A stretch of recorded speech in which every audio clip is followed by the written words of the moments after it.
Hey guys, it's Mitch. How's it going? We're taking a look at a Spawn comic today. Why would anybody do that after 1992? Well, a couple of reasons, I guess. I mean, for one thing, Todd McFarlane set a pretty high standard when it came to art for the books in his stable, so the artist on this one today is going to be Tony Daniel, pretty close to the beginning of his career, I would imagine. And this is going to be written by Alan Moore. We are looking at Spawn Blood Feud #1. So yeah, this was during that weird little period, I'd say from about 1994 to 1996. Where, I mean, you could just hire Alan Moore as a work-for-hire writer on your weird little superhero comics, so long as you were willing to shell out. Because at this time, of course, Alan Moore was done with writing for DC Comics because they screwed him over in the Watchmen deal. I don't think he was going to write for Marvel, likely because they were basically the same kind of corporate machine that DC was. He'd done a bunch of independent projects, I mean, most notably From Hell, but, you know, there were a couple of other things he was cooking on the side. And I think he saw working with Image as a way to just kind of pay the bills and basically fund his independent comic writing lifestyle. Which is why in the mid-90s you get Alan Moore writing Violator and Violator versus Badrock and Shadowhawks of Legend. I'm not even sure what that one is. And you get him writing Spawn Blood Feud. So what's the deal with this? I mean, it's just a Spawn spinoff. Or I'm not sure exactly what the mandate was, if there was one, or if Todd was just like, I don't know, whatever you want to do with this weird little magic superhero guy I got. But we're going to focus on a couple of things in this. One is the relationship between Spawn and his costume, the symbiote that he set up in Spawn #8. The other thing seems to be introducing things like vampires and werewolves into the Spawn universe. So that'll get explained a little bit as we go, but after this miniseries, that is definitely in there. So why don't we dive right in? We can start with the cover. That is a bit of an over-designed mess. We've got a very emaciated looking Spawn here sitting on a throne of skulls, doing an Alas Poor Yorick with another skull. We've got a digital Spawn emblem, logo, whatever it is in the background here. We've got our chain elements. We've got our miniseries logo that gets a little lost in the background color. We've got our black border here. There's no real sense of, I don't know, overall design on this. Like, there's a definite idea for the image at least, but all the shit that got thrown all over this thing, man, this is not cohesive at all. Even got the little emblems up at the top here with the Spawn logo, and like, it just feels very thrown together. The drawing itself isn't really bad at all. This is almost like a Todd McFarlane house style at this point.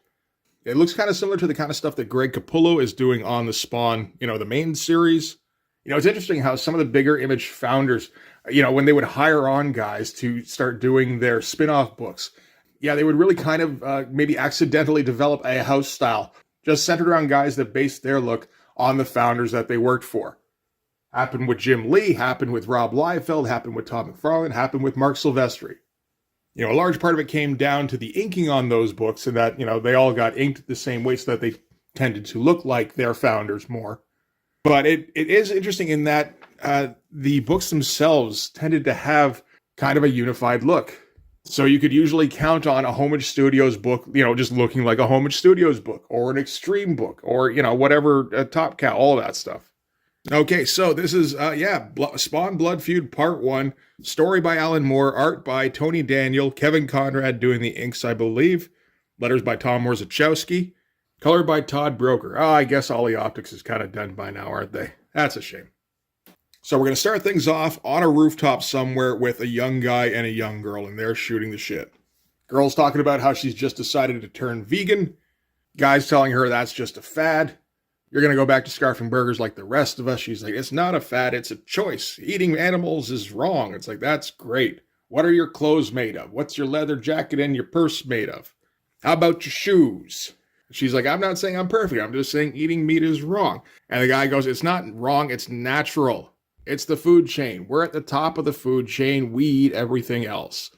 And this is the thing that's going to come back again later in the comic, the food chain thing. But that's about as far as that conversation gets, because throughout this, we've had this repeating motif with the wub of a heartbeat. We can kind of barely see a pulse in there. And we've been kind of panning down on the roof, and then we've been zooming in.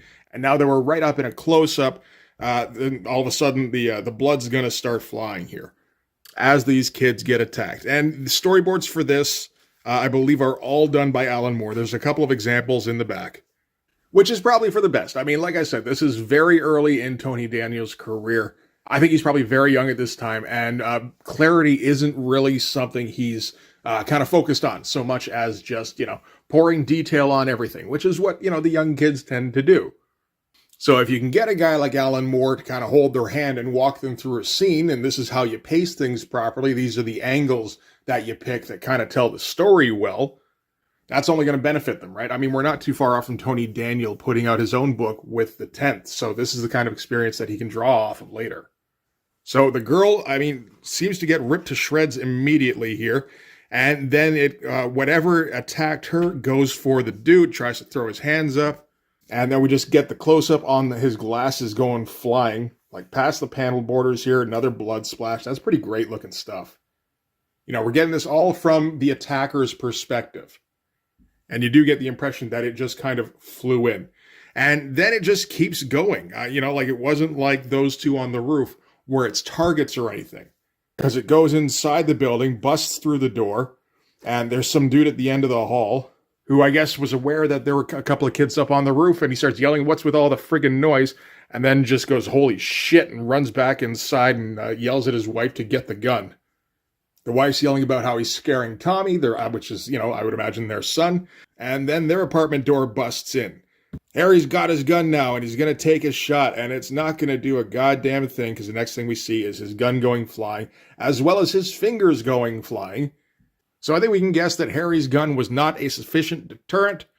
And then, Harry's undoubtedly a mess on the floor. It looks like blood started flying everywhere again. And then Harry's wife and kid are in the same room. Might as well keep going, right? And we just get the shot of Kermit getting ripped apart and sent flying. We got that wubble all through it here as the pulse is just like pounding in our ears. That's a pretty wild opening sequence. And that is going to be the end of the opening sequence. So I think we can at least ascertain that whatever killed these 5 people is going to be central to the plot of the miniseries we're starting up here. So from there, we're to cut to, this is actually Spawn's costume. This is the symbiote, and we're actually going to get a bit of narration from her perspective. So that's some interesting stuff. Like the opening sequence stuff, apart from it being like very well done, there's really nothing to suggest that this is like an Alan Moore script or anything. This is where things get a little bit more interesting. It says, the taste of the prey's fear is sharp and intoxicating. As they stampede before us, they reek like a river of wine. And then a different shape panel saying, I am Al Simmons, I'm dreaming, I think. But then it goes back to this circular one. Same like edging around the panel border, just different shape. And this gives you the feeling like basically these are the two consciousnesses that are sharing this body. So this is Al Simmons and his suit. The symbiote K7 Letha, which was introduced back in Spawn number 8. And you get the impression that their thoughts kind of mingle, particularly when Al is asleep. So we're back to Letha here, a mouth turned inside out, iron teeth exposed to glitter in the dual light of twin suns. I am K7 Letha, daughter of the 7th house of K. So this whole thing about hunting prey here, you get the impression that the suit is taking over Al's body and is like hunting with him when he's not conscious. Right, particularly since we just came from what appears to be a hunt. But then we cut to, like, demons on the plains of hell. And, like, her chains go out and ensnare it, and they just, like, crush it and shit. And this is basically what Letha did with her spare time before she had a host. And it's like, oh, okay, so maybe we're not referring to, like, the slaughter we just saw, or maybe the slaughter is just kind of the next step. Like, this is what Letha can hunt now that she's no longer bound to hell anymore. Kind of setting up an interesting little potential twist. Like, what if Spawn is going to have to start, like, exerting his will more closely over the suit? Otherwise, it'll take him over. And we got our big shot of Letha here, and it looks pretty fucking awesome, I gotta say. Like mid-90s Tony Daniels, sometimes his stuff works for me, sometimes it doesn't. There's a lot of things around this time that he hasn't 100% locked down. But like the shot of Spawn's costume here, without a body, all twisted up and everything. Just all sorts of wrinkles throughout it here. Got the cape flying in every direction. Got some nice little double lighting going on from the hellfire underneath. That is a great looking spread. And this spread was laid out by Alan Moore. I get the impression pretty much every page was laid out by Alan Moore, but I know this one specifically is because the layout is in the back of the book. And we kind of finish up the narration here where we get a little bit of what Letha's existence was before she bonded with Al, and it really was just mostly hunting with other symbiotes like her. And then we get a shot from Al's perspective. As he wakes up, he's kind of throwing his hands up in front of him, and a bunch of his homeless friends are kind of going, "Hey, dude, you okay? Because you really don't seem okay." I feel like we've seen this shot before with the hands like taking up most of the frame. I can't remember exactly where it was from, though. I think it would have had to have been within the first, 11 issues of Spawn, probably. But yeah, so Al's been sleeping, and apparently his suit was going nuts around him while he was doing it, just flapping all over the place, just gyrating and twitching. He wakes up, it's got way more spikes on it than it normally does. I don't know if this is Spawn's regular look around that time, probably. But this is after the Angela miniseries, and in that series, it was kind of established that the suit kind of reacts on its own. So sometimes it looks like how he first looked, where it's mostly smooth with a couple of spikes and, just the big red cape. And then sometimes when it feels more threatened or where, I don't know, it's feeling aggressive, more spikes come out. And you get all these bracers and shin guards and everything, shoulder pads and just spikes everywhere. So that's a cool little detail. And I mean, I'm not sure if that came out before the Angela miniseries. If it didn't, it was Neil Gaiman that came up with that by the sound of it. But I think it's probably more likely that it was a Greg Capullo thing and he just thought it looked cooler. So, his buddies keep asking me, "Dude, you okay?" And he's like, "I don't want to talk about it," because he's a moody little teenager, of course. And they're like, "You sure, man?" The skulls were moving and everything. I thought they were metal. And he's like, "I said I don't want to talk about it. God, you guys are so dumb." And he goes and sulks around to a different alley. And so from there, we're going to cut to Sam and Twitch. And Sam and Twitch are investigating the apartment murders that we saw at the beginning of the book. And I mean, it's another weird murder, or a series of murders in this town that is kind of piling up weird murders ever since Spawn came around, basically. So what they're going to do is they're going to bring in a supernatural expert. Sam and Twitch aren't too happy about it, but, that's the deal. If he turns out to not be anything, very likely he'll get killed, horribly. So that'll all work out fine. But, you see all the little, it's a mix between Toddisms and Greg Capulloisms that get mixed into Tony Daniels' style here, right? His version of Sam here with the big pompadour, there's definitely a lot of Todd lines in here. At the same time, you look at Twitch's face here with the upraised eyebrows and just this expression, it does look very Greg Capullo. The blood spatters, that's something that I feel like Greg Capullo has worked off of Todd from. We've got our reverse silhouettes here. That's a Todd thing. There's just all sorts of Toddisms around. And back to Spawn, who is still doing his moody teenager thing, only now he's being moody at his suit. Bad enough he's a resurrected zombie demon thing, but he's also got a suit that seems to have a mind of its own. It's like his problems won't end, and his parents don't understand him. He's kind of going through the elements of the costume here, talking about how, the skulls are, they're there to kind of look cool, but, I mean, you also put skulls on things when you're, want to warn about something being hazardous. The chains kind of act as maybe the suit's limbs. Got all the spikes here on the arm, well, on everything, really. And, I mean, Alan Moore described those as exofangs back in Spawn number 8. So, yeah, they get compared to teeth here. And, talking about teeth makes him start thinking about eating, and, of course, he's been dreaming about K7 Letha doing hunting, and he's like, you've got to eat something, right? I mean, you move around, you have energy, so where are you getting that energy from? So what are you feeding on? And are you using me to help you feed on something? And in the background here, all of his homeless friends are watching Spawn just kind of yell at his outfit. And maybe getting a little bit unsettled. Maybe a little bit more unsettled than usual.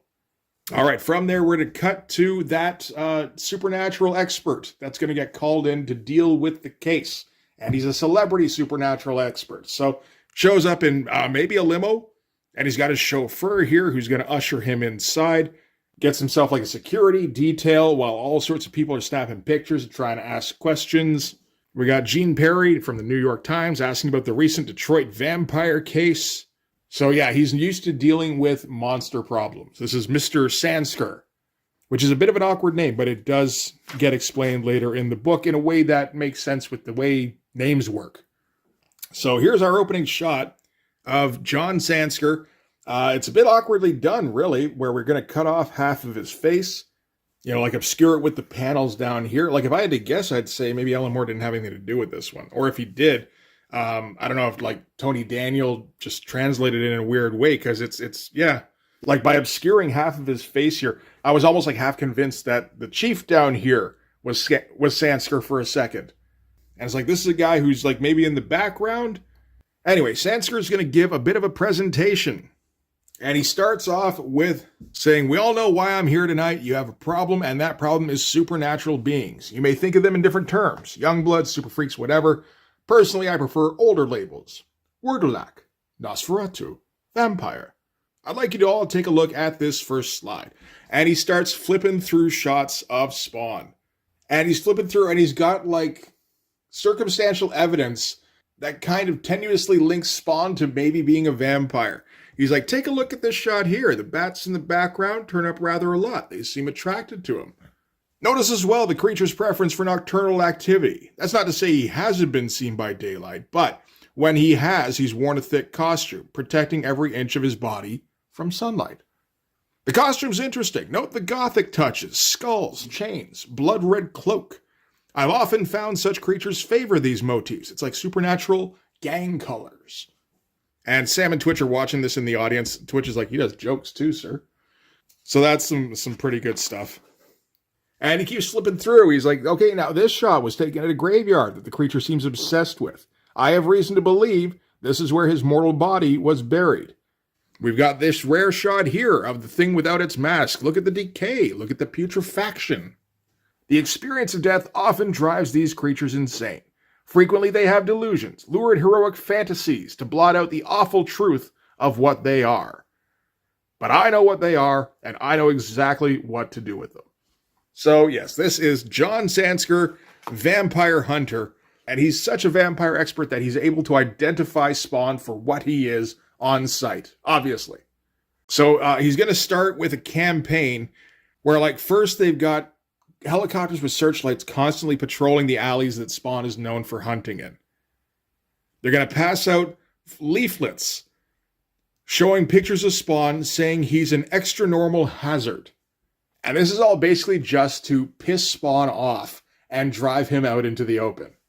Which, I mean, he very likely will do because Spawn just has never been bright. I feel like that is kind of a calling card for the Alan Moore version of Spawn, is that he just makes him like just a little bit thick. You know, like it takes him a while to understand concepts, which works well for exposition scenarios. It does also leave you going, man, the Spawn guy's a little bit dumb.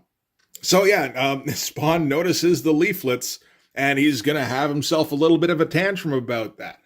Not as much of a tantrum as he used to have, where he'd send fireworks in every fucking direction. But he's going to rip up the leaflet and yell about being called a monster or a vampire. And he's like, I saved this rotten pest hole from all the human vermin that boil up from its gutters, and this is how they're going to thank me? A stake through the heart?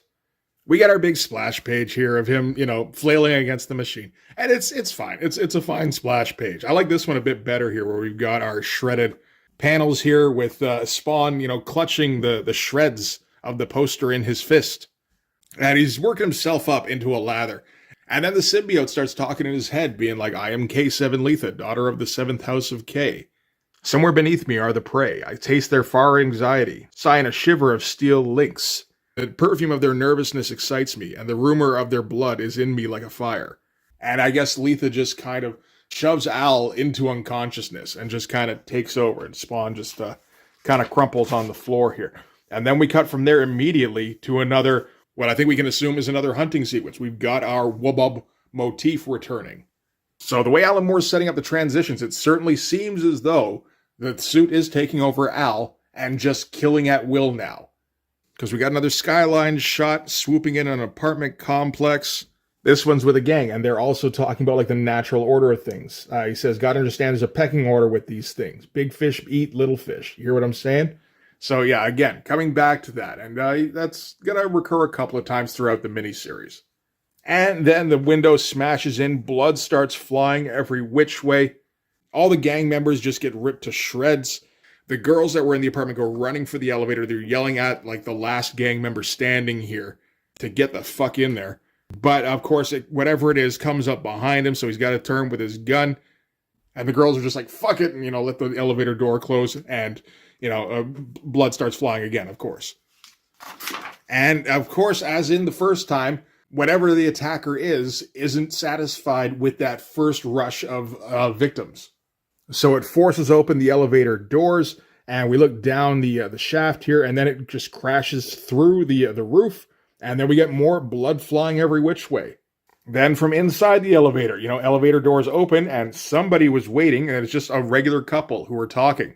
And, they see everything that's happened inside, and the attacker is still in there, and they start running, but they all get hunted down. They all get torn to shreds. So whatever it is doesn't really discriminate between victims. It's not there for anybody in particular. It just needs to kill, and it needs to kill everybody in the vicinity. So from there, we're going to cut to more of like Letha's backstory, where we're back in hell with the twin suns. We've got her flying around through the sky here, just as a big flappy shape. We got the shot of her, we got the cover shot basically with her sitting on the skull throne. And so now the emaciatedness makes sense because there's no body in there. And we keep getting more of Letha's thoughts, and it's pretty good stuff. Like it's an interesting voice and an interesting perspective, because we haven't thought of Spawn's costume as a character up until now, but now you can't help but think of it that way. Particularly now that it seems to be, taking over the spotlight of the book. And, we get the shot of Letha's hands, thrown up to the two suns, cut to Spawn, waking up again, throwing his hands up in front of him. And he's, just starting to come around. It's like, oh, geez, what happened? And he's surrounded by cops, and his suit's going nuts. It's like twitching every which way, and he's covered in blood with a dead woman at his feet here. And that's where we're going to end this issue with a pretty good splash page here. Most of the art in this has been pretty good, I'd say. I mean, it's definitely better than just run-of-the-mill, house-style stuff. There's a whole lot of style in here. There's a bit more style than substance. But with Alan Moore helping out with the page layouts, it really is kind of turning into something that has a nice kind of, a very flashy look, but that still reads nicely. Like the pacing on these attack pages just give you that heartbeat feel. Like it feels like this shape of a panel gives you a specific amount of time, and that amount of time gets repeated over and over, and it gives you a very definite, pulse feeling. Just a little bit amplified by the wubub sound effect, right? So yeah, then we get some of the Image fan art here. He's still doing that in 1995. I got to give him some props for that. And it's, cool that people are still sending in that art. Here we go with the Alan Moore behind the scenes. So we've got that big 4-5 spread, I think it was. We've got ourselves 6 or 7 pages worth of layouts here. They're kind of rough, kind of cartoony, a little bit less detailed than what I remember him doing for the Violator miniseries. But this is the kind of thing that Alan Moore would do often. So, the attack pages, seems to be all him. The equally dimensioned panels with the heartbeat pulse next to them here. We've got the ending splash with Spawn waking up covered in blood. We've got that spread with where we first see K-Seth and Letha.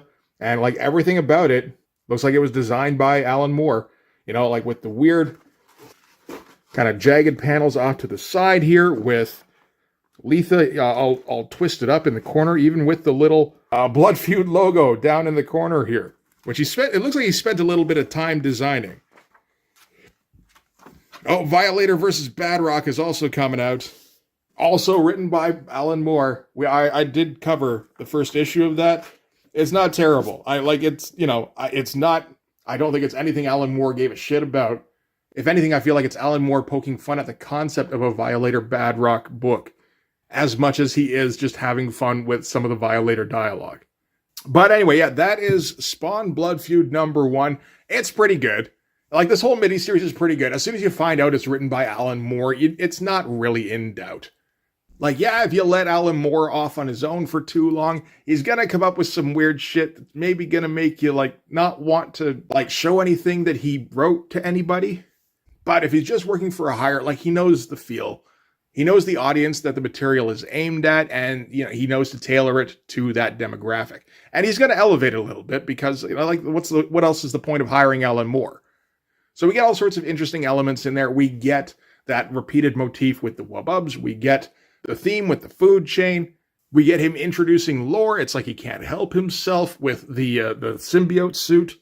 And we get ourselves just a little mystery plot here. So is the symbiote taking over Al's body? Is he maybe being set up? What the fuck is the deal with the vampire hunter? You know, for a 4-issue miniseries, Alan Moore can certainly pack enough in there to keep things interesting and, you know, exciting. And I mean, I never heard of this before, maybe like a year ago. Didn't know anything about it when it came out, but it definitely sold. Like, it did what Todd wanted it to do. This was the #1 book for its month. The only weird thing, I think, is that Todd didn't keep hiring Alan Moore to write Spawn miniseries or to write the Spawn book. Why not? Just here, write it for 2 years for me. You've already made up like 30% of the lore on this comic. You might as well keep going with it. So yeah, anyway, that is a good time. I'm glad I checked it out. Anytime I could find a weird little book that like doesn't deserve to have Alan Moore write it, I gotta check that shit out, right? There aren't too many of them out there. If I'm lucky, I might be able to find 1 or 2 more. But for this one anyway, that is going to do it. So thanks very much for watching, guys. If you like this video, please hit the like button. It helps with the algorithm stuff. If you want to see more, hit subscribe. If you really want to help out, in the description, there's my link tree. You can follow that to my Patreon. Go subscribe there. That'll give you access to everything I do. So all sorts of videos, all sorts of Blood Force comics. You can also follow me on Instagram and DM me there for commissions. But yeah, that'll do it. Thanks again for watching, guys. I'll see you in the next one. Bye-bye.